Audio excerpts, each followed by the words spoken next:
para eso tenemos esta primera conversación que le agradezco mucho con la doctora Leticia Calderón Chelius, ella es investigadora del Instituto Luis Mora, y la doctora Guadalupe Correa Cabrera, profesora asociada de la Universidad George Mason. Buenos días, ¿cómo están? Bienvenidas. Muy buenos días, Lupita, ¿cómo estás? Alberto. Muy buenos días, Alberto, Leticia, un placer estar con ambos, de verdad. Esta conversación tenía muchas ganas de tenerla, muchas gracias. Pues nosotros teníamos muchas ganas de que tuvieran esta conversación aquí en Momentum. Así es que si les parece, quisiera pedir una primera reflexión sobre lo que sucede ahora mismo en la frontera sur de México. Hemos titulado a esta conversación Una mirada diferente, otra mirada a esta crisis migratoria, para tratar de salirnos de lo que todos los días vemos publicado en medios de comunicación y también en el discurso y debate político.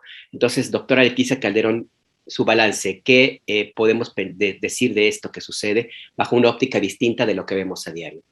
Bueno, yo creo que arranco con lo que tú mencionas de que es la primera vez que se oye de la voz de un presidente decir abiertamente que hay una intención de contención de los flujos, pero digamos que eso tiene que ver con la hipocresía en general que ha tenido nuestro gobierno ante el tema migratorio, porque en realidad, y porque López Obrador habla diario, ¿no? También eso tiene que ver, pero la realidad es que esa ha sido la política de migración en México desde hace por lo menos casi 2 décadas, te diría yo. Entonces, hay un punto en el cual el problema aquí tiene que ver con que se ha hecho de diferentes maneras, en algún momento se instrumentó de manera muy clara con el plan fronterizo que se llevó a cabo en el 2014, luego de la aprobación de la ley de migración. Entonces, realmente este plan modificaba sustancialmente algunas de las cosas que la ley había aprobado recién, ¿no? Unos años antes. Entonces, con Peña Nieto se instrumenta este plan, que es totalmente opaco, sin ningún seguimiento, es policíaco, no tiene este componente de la Guardia Nacional porque no existía la Guardia Nacional, pero en realidad tiene toda esta instrumentación militarizada de persecución, de contención de manera brusca, deliberadamente violenta, y también, por el otro lado, creo que está la otra parte que es mucho más fuerte y tiene que ver con la criminalidad hacia la población migrante. O sea, aquí en esta cuestión de crimen autorizado, como dicen Schmidt y Spector, pero que en la cual más bien ahí es donde quién está detrás del apoyo que le da a todas estas redes de tráfico de personas a través de nuestro país, y ni siquiera de nuestro país, sino que vienen supraterritoriales, ¿no? Y que el punto es que yo te podría decir, híjole, que ahí ya me da hasta pena decirlo, pero por lo menos hace 20 años yo he oído el tema de poder encimar mapas de la República Mexicana con cajeros, con, digamos, cuentas bancarias, con una cosa muy sofisticada en términos de inteligencia, dije una cosa muy obvia, muy superficial, pero que hay un seguimiento de bastante inteligencia que permite seguir claramente las rutas de este tráfico que se ha ido armando a lo largo de mucho tiempo y que se ha ido moviendo como el mismo río, ¿no? Entonces, yo diría que si nos quedamos solo con la fotografía de la violencia, que yo voy a decirlo 1 y 1000 veces para que no se malentienda, es inaceptable, no se puede permitir, pero también siento yo que hay un nivel de hipocresía enorme, no solamente en los medios de comunicación, sino quienes reaccionan frente a esto, porque es como que ante la foto hay un estupor, una cuestión muy, muy escandalizada, que debe ser, pero es como si solo hubiera ocurrido porque está la foto. Cuando se tiene por lo menos año y medio con esta contención de la pandemia, que obviamente no se permitió que se pasara más gente por obvias razones del asunto de la pandemia, y sabíamos, Alberto, que en el momento en que se relajara ese tema, esto iba a caminar. Digamos, es más, yo te diría, sorprende que todavía no esté agarrando su punto más alto, porque la población que está esperando por cruzar, y luego podemos hablar de la parte de Estados Unidos, lo está haciendo desde hace casi año y medio este perfil. No estoy diciendo, digamos que no, lo que ha pasado por más tiempo. Entonces, yo diría que, ojo, estamos hablando de algo que se voltea a ver otra vez, muy llamado por los medios, sin que quite la importancia del hecho y de lo que estamos viendo. Eso no lo voy a reducir nunca. Pero que, otra vez como con las caravanas, de repente todo el mundo habla se vuelven expertos, y yo creo que ahí es donde hay que, digamos, llamar a la población incluso para que se indignen permanentemente, no solamente a nivel del momento. Eso diría de arranque, Alberto. Lupita. Sí, gracias, Gracias. doctora Leticia Calderón. Sí, antes de dar la palabra, quiero apuntar algo que dijo la doctora Leticia Calderón, si me permite, doctora Guadalupe Correa, y es un dato importante que no se ha tocado mucho de vista, el revisar la estructura financiera de la cual se benefician algunas empresas con el tráfico de personas. En algún momento hemos publicado nosotros, yo personalmente, esa extraña coincidencia del nacimiento de casas de recepción o de cambio de moneda, de este tipo de agencias que reciben las remesas, siguiendo el patrón de donde se van registrando salida de personas en los años 2000, por ejemplo, de mexicanos, y después en las zonas en las cuales se detectaron y denunciaron secuestro masivo de migrantes, en donde se detectan, en lugares como Tamaulipas, por ejemplo, de pronto nacen estas casas de cobro, y básicamente el tema es muy sencillo, los secuestradores piden que se depositen en este tipo de cuentas, que curiosamente pues está muy a la mano. Pero bueno, ese es algo que ahí está. Doctora Guadalupe Correa, por favor, su reflexión sobre este tema. Claro que sí. Yo quiero retomar esta frase de la doctora Calderón con respecto a la hipocresía. Con respecto a la hipocresía, no solamente del gobierno mexicano, de los medios de comunicación, sino de toda la sociedad en el hemisferio. Porque por un lado tenemos esta división, no queremos que los migrantes entren, tanto por parte del gobierno mexicano como por parte del gobierno estadounidense, pero de nuevo, creo que vamos a tratar de entender un poco cómo funcionan estas redes de tráfico de personas y la facilitación de estas redes. Quiero explicar un poco mejor esta situación, porque Estados Unidos dice, y ahora en esta administración, dice que vamos a poner en práctica esta task force, es un grupo de trabajo conjunto que incluye varias agencias estadounidenses para atacar el problema del tráfico y de la trata. Y por otro lado está la Operación Centinela, donde supuestamente va a haber un enfoque en contra del tráfico de personas. ¿Para qué? Para atacar del mismo modo las causas de raíz de la migración irregular. Y entonces se tiene todo un conocimiento, que esto no es nuevo, porque este reconocimiento de las redes de tráfico y este reconocimiento de las causas de raíz ya viene en el discurso, pero no se hace absolutamente nada.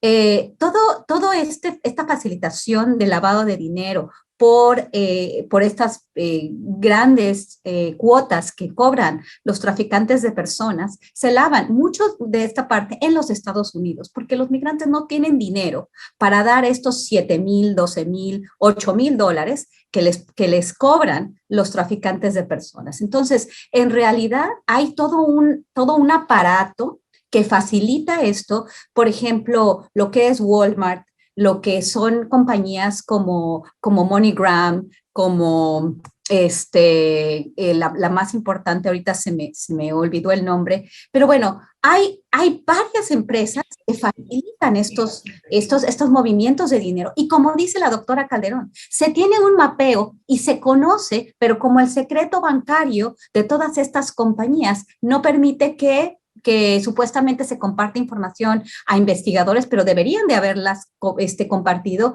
con la Agencia de Seguridad Interior o de Seguridad Nacional, el Departamento de Seguridad Nacional, el Departamento de Justicia estadounidense. ¿Para qué? Para que si realmente ellos no necesitan mano de obra barata, mano de obra esclava, pues que de alguna forma ataquen las causas de raíz. Y la causa de raíz sabemos que es la pobreza, que es la desigualdad, que es la inseguridad, pero también otra causa de raíz es esta facilitación de los flujos. Pero se hacen de la vista gorda. Y entonces, ¿qué es lo que hacen? Plantean medidas de contención militarizadas y medidas de contención como muros o muros virtuales o muros reales que al final están beneficiando a una serie de actores que hacen un lobby muy importante en Washington para generar toda esta infraestructura que les va a ellos representar ganancias muy grandes, porque se sabe que si la migración indocumentada, que si la gente es pobre, que si la gente está en países donde está teniendo una situación muy complicada, van a hacer lo que sea para llegar a donde están los trabajos. Entonces, ¿dónde está esta hipocresía? Existen trabajos y se les dan trabajos y se selecciona a quienes pueden entrar a Estados Unidos, que son aquellos que tienen las redes, que tienen familia, que tienen la posibilidad de encontrar un trabajo, que tienen más recursos, y los demás se van quedando en el camino.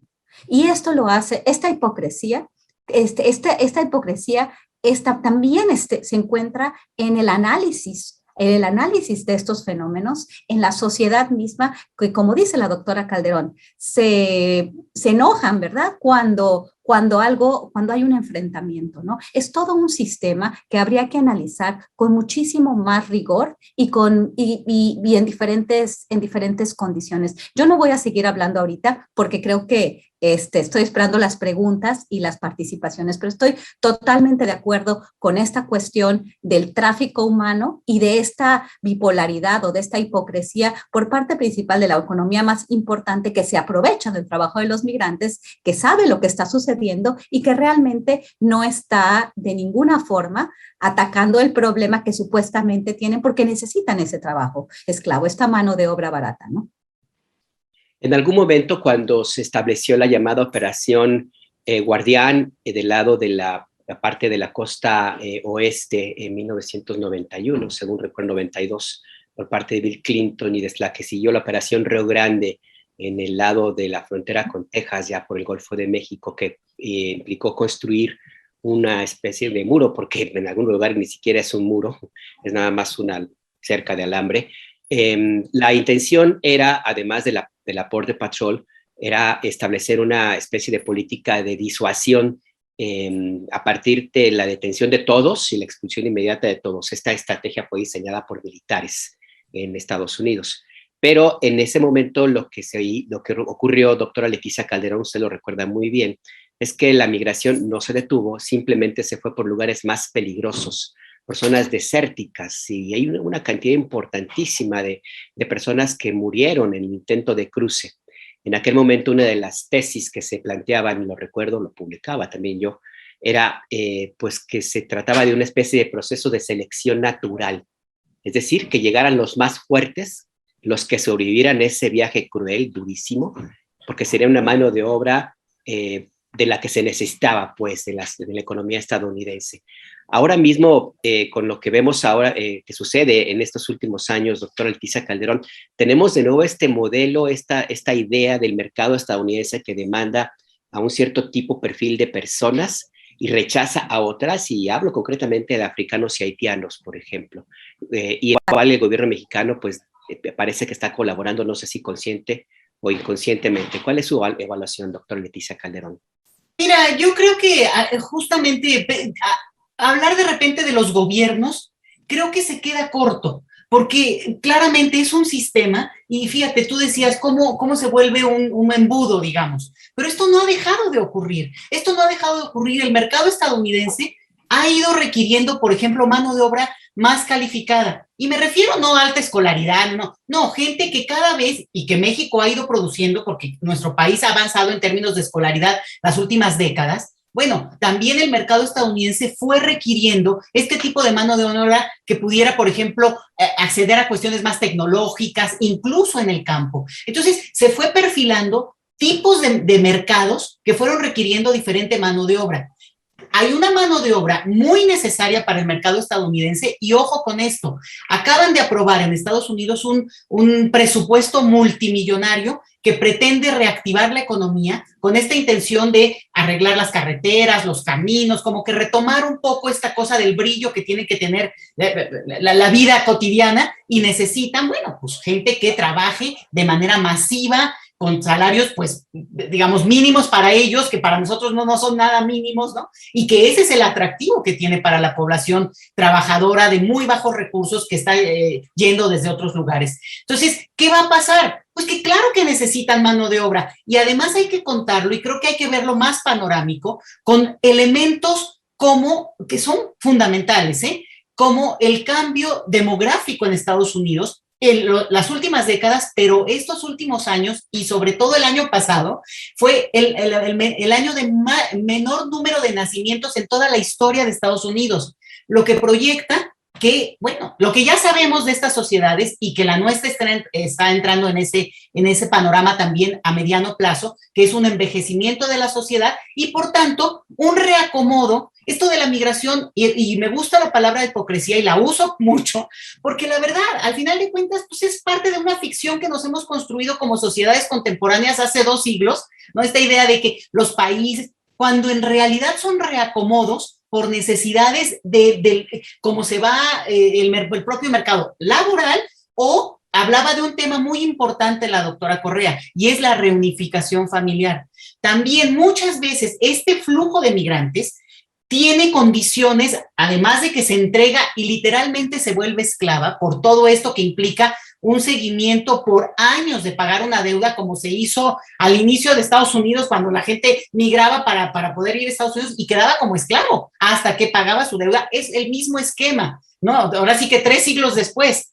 Entonces, el punto es cómo, al final de cuentas, esto se va alimentando, lo vamos permitiendo y nos quedamos con esto de que es que los gobiernos, y si López Obrador es bueno o es malo, pues francamente es pésimo. Esto no está bien por donde lo veas, pero no tiene que ver con un personaje. Les voy a contar que a principios del sexenio, a mí me invitaron a una reunión que yo creí que iba a ser una reunión repetida con funcionarios y colegas, investigadores, funcionarios también de agencias internacionales que trabajan temas de migración. Un diálogo muy abierto, muy, como con ganas de colaborar. Yo estaba feliz, obviamente. El punto es que el énfasis que se nos dijo que iba a haber en el tema migratorio era justamente atacar a las redes de tráfico de personas, porque eso es lo más humillante. El tema de la migración no tiene por qué tener este nivel de violencia cuando justamente sabemos bien el componente de uso, de abuso, de extorsión. Tú decías de cómo se va quedando la gente en el camino. Bueno, está documentadísimo desde los años 90 con este plan de Clinton demócrata, cómo los cruces en la frontera México-Estados Unidos tienen miles de víctimas fatales. ¿Sí? Un colega del Colegio de la Frontera Norte, Guillermo Alonso, hizo un trabajo espléndido, pero hay cientos de trabajos, ¿no?, sobre este tema de los muertos por intentar cruzar. Pero muchos de ellos, si son de otros países, bueno, es que han recorrido nuestro país y nada más no los vimos antes. Entonces, creo que subirle un poco la mirada y empezarlo a ver como un sistema, como algunos colegas también hablan más, una región, la región centroamericana, la región mesoamericana, en el caso de lo que a nosotros nos concentra más, pero al inicio decías, bueno, los africanos, que es raro, pero han llegado desde siempre, porque México es el territorio de cruce, además del principal expulsor de migrantes, ¿eh? Entonces, creo que ahí está el punto, ¿no? Como dejar de hablar solo del país, el gobierno, la persona, ese policía totalmente fuera de lo que corresponde a lo que tiene que hacer alguien en una detención con personas, pero que no ese es el punto. Eso es solamente una caricatura si lo dejamos en ese nivel y no lo vemos en esta ampliación. Y tú bien lo dices, incluso temporal que llevó a ese mercado que necesita y que alimenta el mercado estadounidense, y yo después quiero hablar del mercado mexicano. Y tenemos que hablar del mercado mexicano y de la situación que ocurre en Centroamérica, porque ya no podemos, como bien dice doctora Leticia Calderón, ya no podemos ver esto como un problema de un país en específico, sino de algo que va más allá y que abarca, yo lo quiero poner en esos términos y quisiera su reflexión, doctora Guadalupe Correa, que va más como una tendencia mundial de la securitización de las fronteras y que no empezó con Donald Trump, aunque fue el más escandaloso en las últimas épocas, ni tampoco necesariamente se le puede atribuir a un demócrata muy querido y popular como fue Bill Clinton, sino que corresponde a algo que tiene ya una tendencia de mucho tiempo atrás y que lo vemos aquí porque justo nos toca, estamos en nuestra casa, pero que ha ocurrido en Europa, por ejemplo, que tiene ya algunos años que ha cerrado prácticamente sus fronteras y aquí, así como en México se condena a miles de personas a arriesgar la vida y a veces a perderla en zonas desérticas, allá se les condena a arriesgar la vida y perderla también en el mar Mediterráneo. Hablamos de una tendencia global de securitización de fronteras en las cuales ahora nos damos cuenta en México por el discurso abierto y reconocimiento del actual presidente, doctora Guadalupe Correa. Bueno, este punto es un punto muy importante y también podemos hablar de procesos de desarrollo, de procesos de conflicto a nivel internacional. Los países más ricos del mundo entran y tienen la capacidad de entrar a ciertas regiones para poder controlar los territorios y por lo tanto los recursos naturales. Y entonces en este espacio pues vemos que hay conflictos armados y vamos a seguir viendo esto. ¿Qué ha pasado?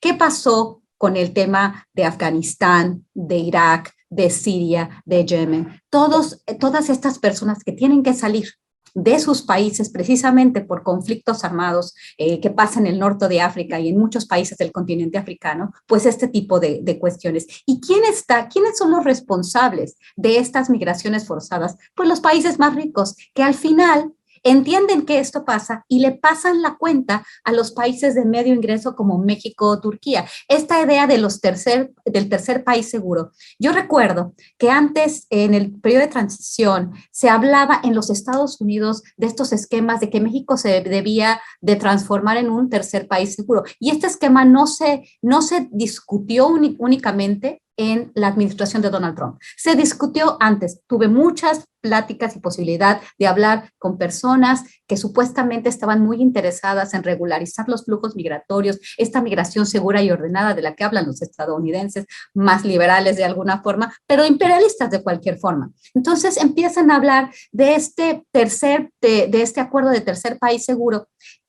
Me hubiera gustado compartir esta reflexión, la compartí en su momento, sobre por qué México tiene que ser un tercer país seguro, pero realmente estamos sirviendo de tercer país seguro y sin los recursos que supuestamente deberían de venir. Pero ¿por qué los países como México o como Turquía tienen que pagar los platos rotos de un sistema tan desigual y de la actuación de las potencias mundiales para que desplazan a la gente de sus territorios para, en realidad, en efecto, quedarse con sus recursos naturales? Porque estas guerras tienen que ver con países hegemónicos y tienen que ver con intereses de estos grandes capitales. Entonces, ¿qué está pasando ahorita? ¿Y qué pasó con el sexenio de Donald Trump? Que no necesariamente tenemos que enfocarnos. En Estados Unidos el discurso es bastante hipócrita, ¿no? ¿Por qué? Porque todo se enfoca al sexenio de Donald Trump.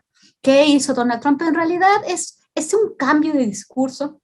Y continúan los patrones para no dejar entrar a la gente, para seguir continuando de nuevo, dando posibilidad a aquellos grupos empresariales que están muy vinculados a las estructuras de poder de Estados Unidos. Hay dos partidos, pero no es un partido bueno y un partido malo. ¿Por qué? Porque siguen estos patrones y en realidad, ¿quiénes están detrás de las políticas migratorias? Pues grandes grupos de interés. ¿Por qué? Porque dentro del Congreso de Estados Unidos se han planteado la necesidad, por ejemplo, de estas reformas migratorias comprensivas, reforma migratoria comprensiva o reforma migratoria integral. Esto es un acuerdo bipartista. ¿Y por qué nunca pasa? Porque no conviene al sistema, porque conviene tener esta mano de obra barata. Y entonces, entre unos y otros se está peleando estos espacios. Otra cosa que me parece muy importante, y sin eximir al gobierno de México de la política migratoria que ha sostenido a lo largo del tiempo, esta política hipócrita. Recuerdo bien cuando a principios de este siglo se hablaba de un acuerdo migratorio entre Estados Unidos y México, donde los dos países se iban a sentar a la mesa.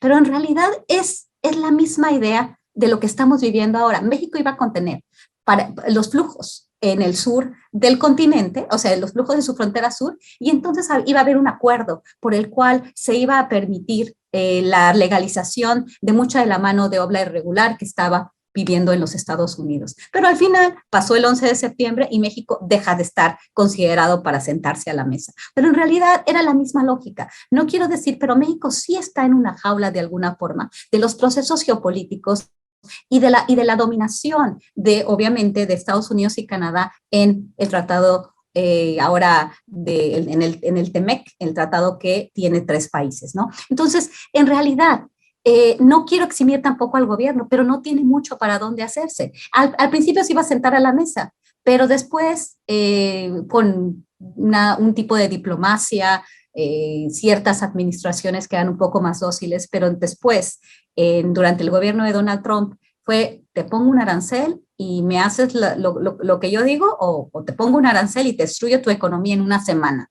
Y en realidad, en una semana, tú pones un arancel y se van las bolsas al piso, nos destruye como economía.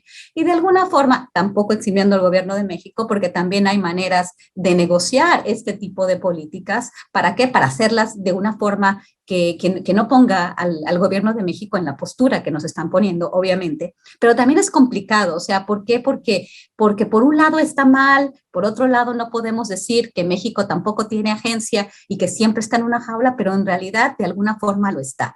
Además, quiero poner sobre la mesa y me gustaría muchísimo conocer la postura o la idea de la doctora Calderón en este sentido, porque me interesa entender mejor lo que está pasando ahora mismo.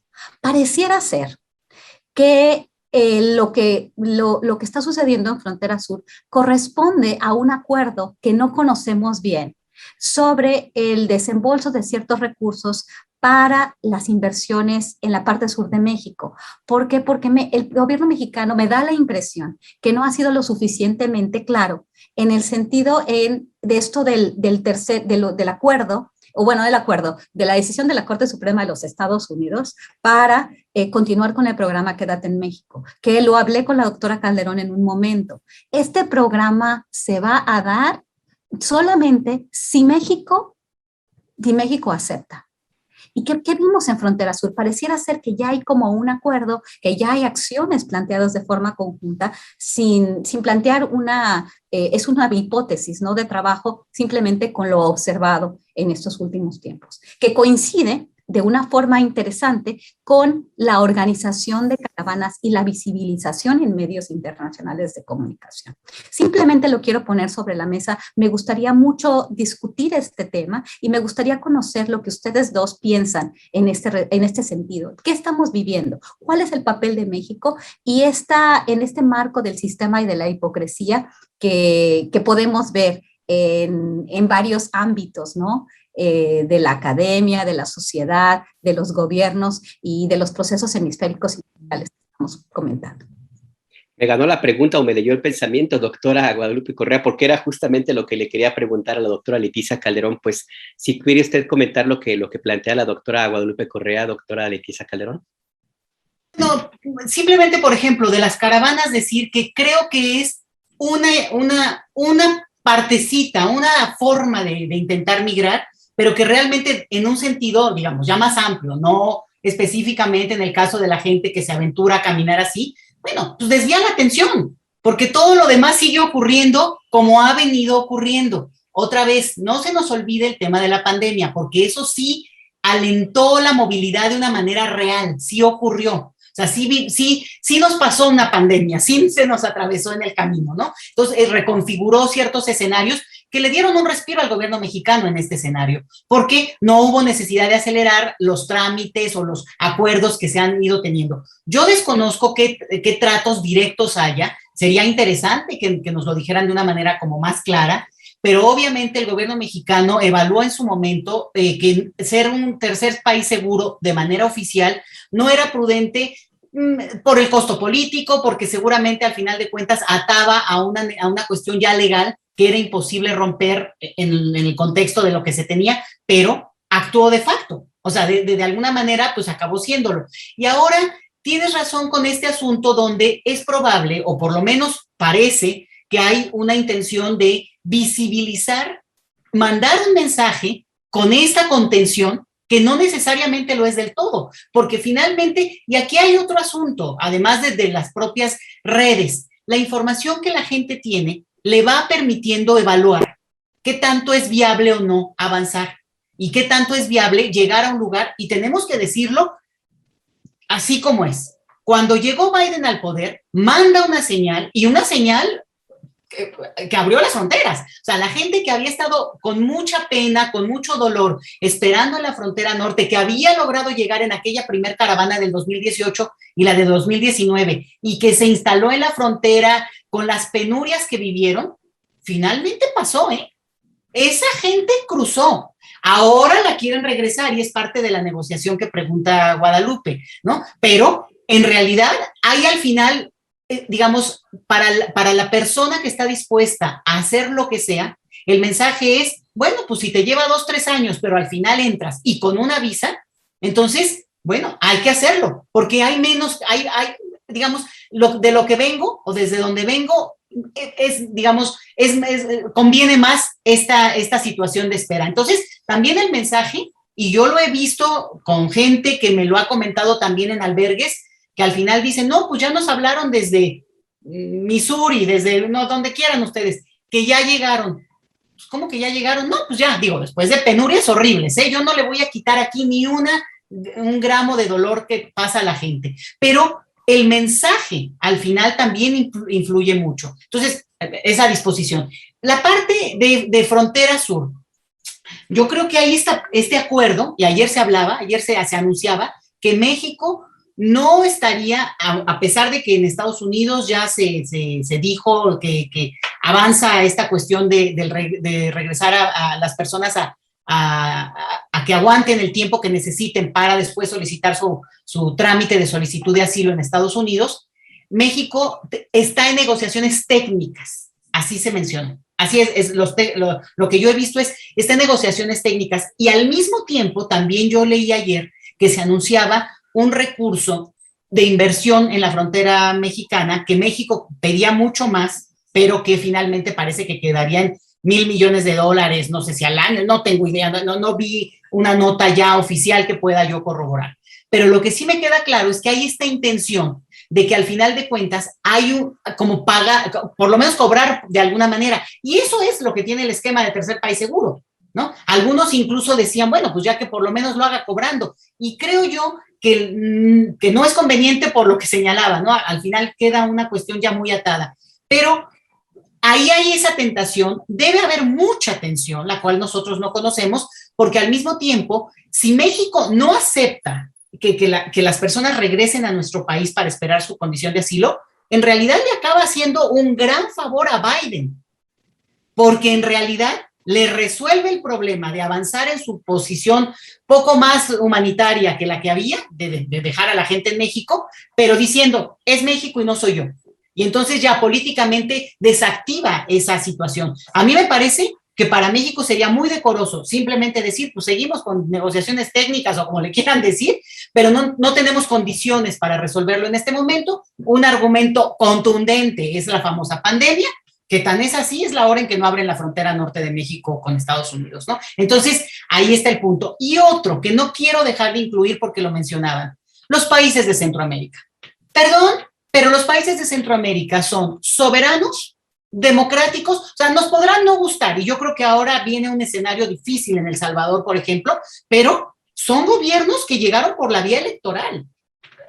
Ahí entra la segunda, ¿verdad? Yo lo sé, pero Honduras va a tener elecciones en un mes. El Salvador, Bukele tiene 80% de aceptación de su electorado, aunque hay una oposición muy dura.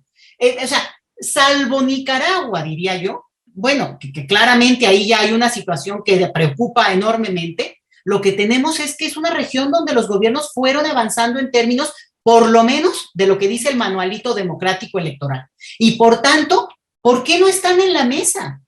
¿O de qué manera están? Si están como invitados, allá sentados, no nada más aplaudiendo, bueno, pues también habría que preguntarse eso, porque al final, si hay un recurso, y ahí yo me voy al punto que tú mencionabas al principio, Alberto, de nuestro Tratado de Libre Comercio, el de los 90. Ojo, porque el tema era, y se decía con todas sus letras, la intención es llevarle el empleo a la gente a sus lugares para que no tenga que emigrar. Eso no solo no ocurrió, sino que no va a ocurrir. Y también creer que la migración solo se da por factores de pobreza extrema, o de reunificación familiar, creo que es incluso más fuerte, ¿eh? De pobreza extrema o violencia incluso, no siempre es así, porque si no se te echaban a andar 30 millones en centroamericanos, pues mañana, ¿no? Pues digo, ¿cuál es el punto? Y México incluido, ¿eh? O sea, ahí vamos, pues, ¿no? Entonces, creo que también hay que tener muy claro que quien migra tiene una serie de decisiones en su haber que no es tan fácil de evaluar, y por eso dije, lo de reunificación familiar sí es un punto importante que el mismo sistema estadounidense en su momento ya permitió echar a andar como un escenario que al final permite que si llegue, por ejemplo, un niño a la frontera con todas las penurias, a ver, si un familiar lo recibe, ese niño ya puede quedarse. Y el lunes siguiente está en la escuela, ¿eh? El lunes siguiente está en la escuela porque las leyes estadounidenses lo dicen. Entonces la apuesta es grande, dura, pero la gente se la avienta porque hay un mensaje positivo también. Es horrible, es como esto, tú lo dices como una jaula, pero al final de cuentas es como este sistema de esclavista ¿no? Del siglo XVIII a XIX, donde realmente la gente, si lograba llegar al lado de territorio liberado, bueno, a lo mejor seguía siendo esclavo o ya no era esclavo, aunque fungiera como tal, pero finalmente tenía una esperanza. Eso es lo que veo, ¿no?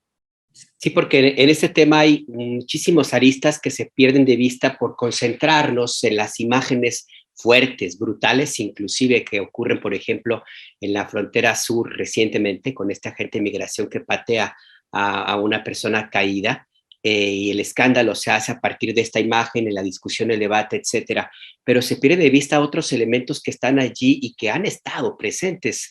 En pie de página, en algún momento iniciamos un proyecto hace años que se llama En el Camino, que es Migración más allá de las vías, que es un proyecto de investigación periodística, que fue el primero en su tipo en México, por cierto, donde dábamos cuenta de los otros elementos que hay fuera de la ruta de la famosa bestia, bautizada así por mi querido Oscar, de El Faro, y que tiene que ver con todos esos elementos que están alrededor y que ahora mismo también están presentes. Había un dato que encontramos por allí, de que solamente un 18-20% de los migrantes de los 200,000 que entran cada año a México desde Centroamérica usan el tren.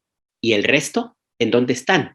Y es allí donde se tiene que poner la mirada porque implica una estrategia más grande, doctora Guadalupe Correa, y que tiene que ver, quisiera volver un poco también a este punto sobre el revisar, por ejemplo, el papel de Centroamérica históricamente hablando, donde pues dependen de las remesas. El Salvador, su moneda de curso local es el dólar, por ejemplo. Tenemos la posición del gobierno de Honduras, que simplemente envía militares para que no se vayan los niños, cuando Obama estableció amenazas con sancionar la inmigración infantil, por ejemplo.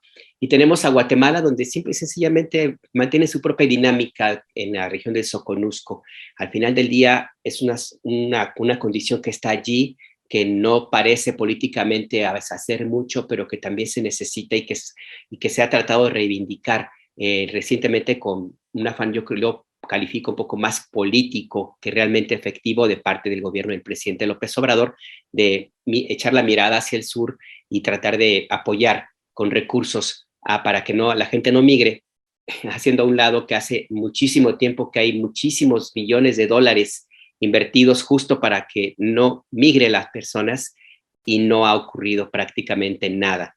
Entonces, habría que tener estos otros elementos también para analizar este fenómeno y salirnos también de un tema que planteaba la doctora Leticia Calderón, doctora Guadalupe Correa. ¿Hasta qué punto lo que vemos ahora mismo en la posición del gobierno mexicano le puede favorecer a Biden, que también no las tiene todas consigo? Su política migratoria ha sido muy cuestionada y también hay elecciones muy pronto. Su mirada sobre estos temas, doctora Guadalupe. Sí. Absolutamente. Empezando con lo del gobierno de Biden. El día de hoy, la cobertura internacional sobre el tema migratorio se enfoca en la frontera norte, la llegada de haitianos a ciudades como Ciudad Acuña, por ejemplo, que también es muy interesante cuando uno sigue los patrones de tráfico de personas, cómo llegan, por ejemplo, en el año 2019, en esta misma ciudad, llegaron personas del continente africano exactamente ahí. Es interesantísimo cómo llegan y se visibilizan en ciertos lugares y bueno, de repente los medios de comunicación asustados, ¿no? Y también con un contexto político. Creo que el tema de Estados Unidos y de la política, la división tan fuerte que existe ahorita entre la sociedad estadounidense con respecto al tema migratorio, las elecciones intermedias están generando una retórica muy, muy compleja, ¿no? Y qué bueno que tuvimos esta conversación, porque estamos hablando realmente de los procesos estructurales detrás de la migración, de los que no se habla. Se habla del evento, ¿no? De los haitianos en Ciudad Acuña, pero no se habla de lo que hay detrás, porque esos siguen, los flujos migratorios siguen y los trabajos siguen presentes y que venga el más capacitado, que venga el más fuerte, que vengan los niños, que vengan esta mano de obra joven, sin acompañamiento, que va a llegar con alguna familia, pero también nos va a servir a este país para seguir en un proceso demográfico, como dijo la doctora Calderón, en el cual los estadounidenses necesitan estos jóvenes, esta mano de obra fuerte y que va a pagar los retiros de las personas que van envejeciendo. Por el otro lado, quiero también hablar, bueno, el tema de Centroamérica es muy importante, pero quiero también en este contexto hablar del tema de las deportaciones. Es interesantísimo ver cómo la mano de obra que llega joven y que llegó, por ejemplo, en los 80s, en los 90s, fuerte, también después de los 90s, cruzando muros o rejas o lo que sea, cuando ya no sirve, se deporta y hay toda una maquinaria, esta maquinaria del ICE, que de alguna forma no se analiza como se debe analizar. ¿A quién van deportando los estadounidenses con este sistema? A los que ya no sirven. Muchos de los migrantes que están en los albergues de frontera norte, que llegan, que los regresan, son personas de arriba de 55 años, que ya no les sirven al sistema, los que cometieron delitos, los que ya están de alguna forma deteriorados en sus capacidades físicas. Es muy complejo, es una gran tragedia. Yo creo que el tema de la migración indocumentada, de la migración irregular o de la migración ilegal, como algunos le dicen, que los migrantes no son ilegales, pero la gente, las actividades lo son de acuerdo a las políticas de los diferentes países, tú las haces o no ilegales. Entonces, esta tragedia del migrante deportado, esta tragedia del que llega haciendo una decisión justa de acuerdo a las posibilidades, muchas veces terminan dando lo mejor de su vida a los Estados Unidos y terminan siendo deportados cuando ya no les sirve al sistema. Hay una maquinaria impresionante en este sentido, ¿no? Y también entendiendo lo que significan las pandillas en Centroamérica y lo que significa la situación de seguridad en Centroamérica y también la encrucijada en la que se encuentran estos países, ¿no? Porque pareciera ser que los gobernantes a todos niveles, a nivel federal y a nivel local, en estos países hay una corrupción extraordinaria. Hay una vinculación entre el dinero y los que gobiernan que ya no sabes ni qué. El tema de El Salvador a mí me parece un tema que deberíamos de tratar de entender un poco mejor. El Salvador, la principal economía de El Salvador es el tema de las remesas, ¿no? Y ahora se están cambiando a un esquema de criptomonedas, del Bitcoin, que vamos a ver qué significa. Yo todavía no logro entender muy bien, pero esto está también vinculado, me imagino, al tema migratorio y cómo las remesas de aquellos que fueron con sudor y lágrimas a trabajar a los Estados Unidos, regresan el dinero, regresan deportados o sea, es una cuestión tan compleja, tan trágica. ¿Y qué es lo que va a pasar con esta reconfiguración?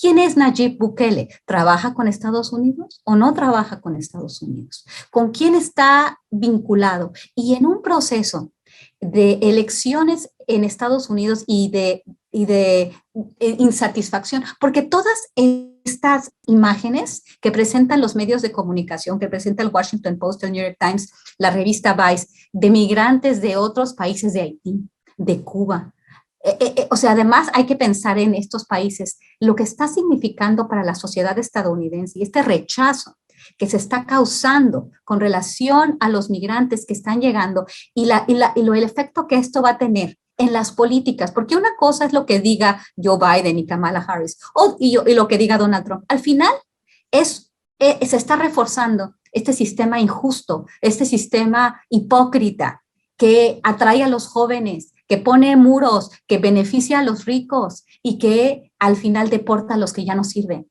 Esto sigue y sigue y sigue, y eso es lo que tenemos que hablar, en lugar de hablar de este fenómeno de maneras cortas, ¿no? Creo que no te contesté tu pregunta, pero quería... No, está bien, doctor. De la deportación y del sistema. No, pero es que además es que hay muchísimas aristas. Por ejemplo, ahora que mencionaba Nayib Bukele, que sí está tratando de cambiar los dólares, que ojo, es importantísimo el hecho de que la moneda de uso corriente en El Salvador sean dólares, porque eso habla de una dependencia no solamente de una moneda extranjera, sino del origen de esa moneda. sea, esto nos pinta de cuerpo entero la necesidad, como usted dice, doctora Guadalupe Correa, de este país de las remesas, que viven de remesas. Y voy a otro punto que también es importante plantearlo en esta conversación que tiene muchísimas miradas, más allá de nuevo de las imágenes y lo que vemos en frontera sur mexicana. Por ejemplo, en Centroamérica, en el Triángulo Norte, en los países del Triángulo Norte, se dice que candidato que no asegure renovar el TPS está perdido. O sea, el famoso estatus de protección temporal que tienen Honduras, Guatemala en su momento y El Salvador, que es una de las medidas que tomó el gobierno de Estados Unidos como una especie de compensación por el desastre que estuvo causando en su ejercicio de Guerra Fría que hubo en los 80s en la región de Centroamérica, justo cuando se dio la gran batalla en Nicaragua, en El Salvador, en Guatemala, siempre vigilado por las dos grandes potencias, la Unión Soviética y Estados Unidos. De ahí viene, por ejemplo, las maras.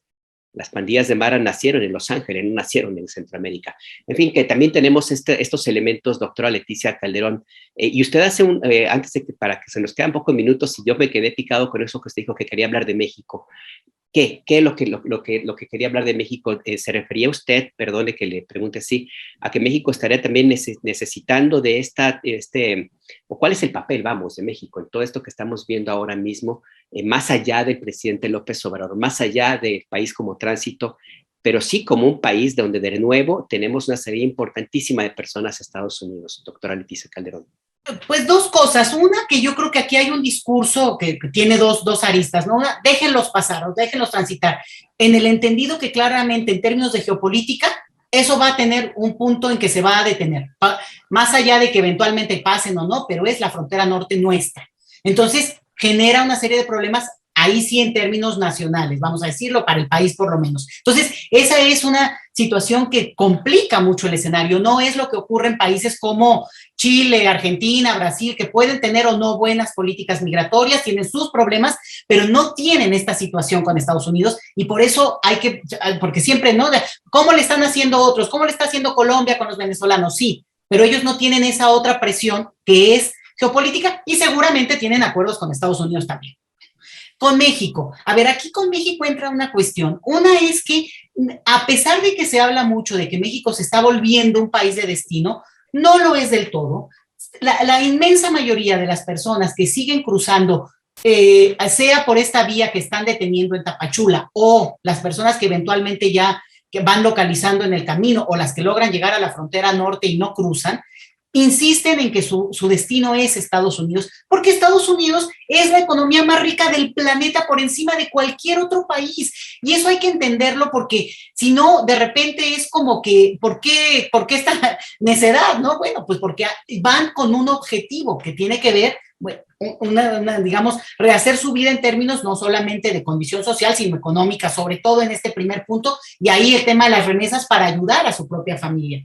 Pero el punto es, México está entrando también a su vez en una recta de envejecimiento demográfico que tiene otros ritmos, otros tiempos. Todo el mundo está viviendo este fenómeno, ¿eh? O sea, este es un proceso, de hecho, irreversible, incluso porque se pensó que tal vez con la pandemia podría haber un cambio, pero al contrario, la pandemia lo agudizó aún más, incluso en países como China o la India. Bueno, lo dejo aparte, pero el asunto es que México, no de inmediato, pero a mediano plazo, México va a tener que experimentar este reemplazo generacional para alimentar su economía. ¿Y dónde hay jóvenes? En Centroamérica. Entonces, la cooperación que México pueda tener con Centroamérica es fundamental, porque miren, hay cuestiones donde se habla de invertir económicamente, cadenas de producción, caminos, una serie de cuestiones que son súper importantes. De acuerdo, ahí CEPAL tiene una mano que creo que hay que ver muy bien el programa que además recientemente presentaron. Aquí el punto es que no estamos viendo también esos otros cambios culturales que son centrales. Todo el tema demográfico también en esos países, que no es lo mismo Guatemala que El Salvador, Honduras, pero también temas durísimos, ¿eh? En El Salvador es muy fuerte, muy restrictivo el tema por ejemplo, la criminalización a las mujeres que por alguna razón abortan. logísticamente, cadenas de producción. Perdón, Ernesto, ¿podrías silenciar? Gracias, perdón. Se está incorporando Ernesto Ledesma Sí, lo estamos a la conversación, viendo. Pero entonces, pero llegó con el micrófono abierto. Perdón, adelante, doctora. Creo que hay una serie de cosas en las que México debe cooperar, pero también debe empezar como a incluir en el debate, no nada más en términos de la cuestión de economía, sino también cambios societales, porque al final de cuentas eso va a tener con nuestro propio futuro como país. Ojo, tranquilos, no mañana, pero sí en este escenario que se va alimentando. Hoy México ya tiene regiones donde se necesita mano de obra que no la cubren los mexicanos, ¿eh? Ojo. Y si alguien dice, es que, ¿qué va a pasar? Bueno, justamente hay algunas empresas, sobre todo en el norte del país, que requieren un tipo de mano de obra, porque a su vez la mano de obra local, Coahuila, Nuevo León, incluso Chihuahua, no complementan la mano de obra que requieren para con la mano de obra local. Bueno, podría alguien decir, pues que entonces le den trabajo a los de, no sé, Guerrero, Oaxaca. Bueno, pues también. Hay migración interna y nuestro país tiene una fuerte migración interna, no solamente por violencia, que ojo, eso está haciendo un desplazamiento brutal en nuestro país y también hacia la frontera norte. Entonces, cosas concretas que México puede hacer, primero reconocer esto, incluirlo en el escenario, pero también respetar nuestras propias leyes, incluso en la decisión de, digamos, ver cómo se va a detener, a manejar el tema de la migración, porque esta retórica de segura, ordenada y regular, bueno, es como, ni siquiera los turistas van así, digo, en tropel todo mundo quiere pasar o lo que sea. Entonces, eso tiene una parte de fantasía que, bueno, tiene todo un escenario cuando se decidió este pacto que se firmó en el 2019. Pero sí diría que hay algunas cosas que la sociedad mexicana debe empezar a manejar mucho más, debe empezar a tener como elementos para pensarnos como a futuro, nuestra demografía, nuestra relación con estos países de Centroamérica y, ojo, también el hecho de que al final de cuentas en estos países se habla de las pandillas como si fueran exclusivas de El Salvador. Y ahí es donde tampoco hay un transnacionalismo de esa situación que México tiene que tener en cuenta, y no como México nación y entonces que se quede el problema allá, sino porque al final de cuentas está en nuestras sociedades. Entonces, yo sí creo que esta noción de lo nacional acotado a que cuando ya cruzan las fronteras y entonces ahí nos empieza a preocupar, o estos aviones que regresan a la gente y que luego nada más los cruzan hacia territorio guatemalteco y se quiere quitar México el problema, pues es una ficción que al final se nos está revirtiendo claramente. Entonces, no resuelve el problema de la violación a los derechos humanos que hemos visto, no, porque hay que atenderlo y no permitirlo de ninguna manera. Pero al mismo tiempo no hay que dejar todo esto, elementos, porque si no, reiteramos y estamos repitiendo exactamente lo mismo. Y porque ya sé que ya nos vamos, no quiero dejar de mencionarles el libro que cumple 20 años, el libro de Óscar Martínez, porque además es una edición especial con una nueva introducción que él pone, y me parece que es importantísimo que lo lean, porque si no, seguimos en esta retórica de como que si esta es una novedad, y desafortunadamente no lo es parte del sistema capitalista que vivimos. El problema es cómo lo adaptamos para que no sea de este nivel de crueldad y de dureza. Así es, mi queridísimo Óscar Martínez, que se pasó 3 años en la investigación de ese libro, durísimo. Él sí se subió al tren, anduvo por todos los lados donde están los migrantes centroamericanos, y el resultado es este libro valiosísimo, este testimonio.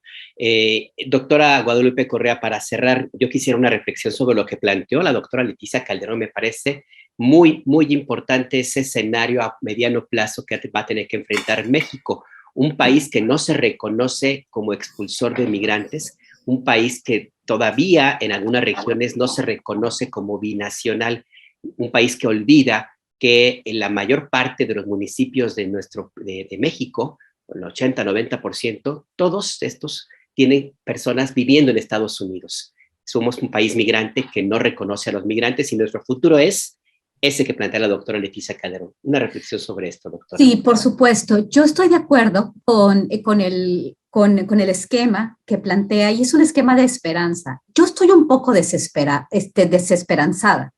¿Por qué? Y quiero poner sobre la mesa un tema complejo. O sea, ¿por qué? Porque no quiero repetir una reflexión que me parece muy adecuada. Quiero poner en la mesa una preocupación. Y pensando un poco en la cuestión del TPS o pensando un poco en los esquemas de la acción diferida de deportación. Esto es muy importante, porque aparentemente, y ahí lo veo, que lo que va a pasar, y ahí es donde México también tiene que pensar, porque esto es una cuestión que puede ser muy probable, porque con esta nueva administración, y es un sistema, en final no son los demócratas y los republicanos, votantes demócratas y republicanos los mueven, pero ¿qué pasa con DACA y TPS? Que yo creo que esta va a ser la generalidad, o sea, realmente se va a aceptar programas generalizados de empleo temporal o de acción diferida a la población migrante. Y de alguna forma me pongo a pensar en estos esquemas de deportación. ¿Por qué? Porque no están generando antigüedad, no estás generando realmente un verdadero camino a la ciudadanía, que sería como lo que puede pasar es esta cuestión en medio. ¿Qué va a pasar con nuestra propia economía mexicana? Porque tenemos muchos problemas para desarrollar nuestro sector productivo también. Entonces, estas personas que difieren su acción o su deportación se aprueba el DACA y DAPA en Estados Unidos, se extiende los esquemas de TPS, porque es simplemente temporal.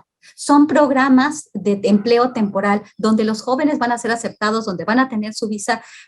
Lo digo porque esta tragedia migrante tampoco es nueva y se viene repitiendo, ¿no? Y si esto se formaliza, ¿qué es lo que va a pasar? ¿Cómo vamos a atender a la población y cómo la hemos estado atendiendo?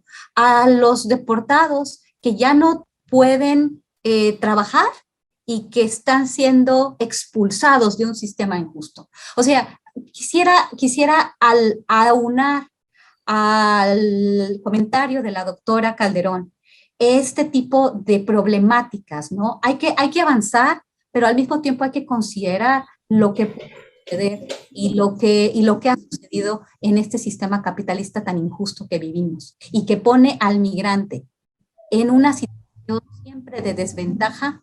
¿Por qué? Porque aunque sus decisiones estén basadas en incentivos que existen, pero también al final, y lo digo porque todos tenemos familia migrante, ¿no? Me imagino que todos nosotros tenemos tíos, tenemos primos, tenemos personas en nuestra familia que han migrado a los Estados Unidos y al ver su destino o su fin, nos pone a pensar, ¿no? ¿Cuál tendría que ser el papel de México en este tipo de negociaciones y en este tipo de esquemas para aprovechar nuestra economía en frontera norte, en frontera sur, en los diferentes esquemas productivos? Pero bueno, solamente quería poner la mesa esta problemática, ¿no? De la injusticia y la deportación. Pero muchas gracias al contrario. Oportunidad de tener esta conversación tan profunda y diferente a las que por lo general se tienen sobre el tema migratorio. Al contrario, nosotros les damos muy, muy contentos con esta conversación y sí, la verdad que una mirada muy interesante, muy nutritiva en términos de datos y elementos de análisis. Doctora Leticia Calderón, doctora Guadalupe Correa Cabrera, muchísimas gracias por esta conversación en Momentum. Un gusto, un honor, muchísimas gracias. Muchísimas gracias. Hasta luego. Ernesto, hasta luego. También. Adiós, Ernesto. Adiós, adiós. Adiós, Alberto, muchas gracias. Un gusto. Muchas gracias. Gracias, qué brillantes, gracias. Muchas gracias a todos. Gracias, Leticia, un placer. Hasta luego. Hasta luego.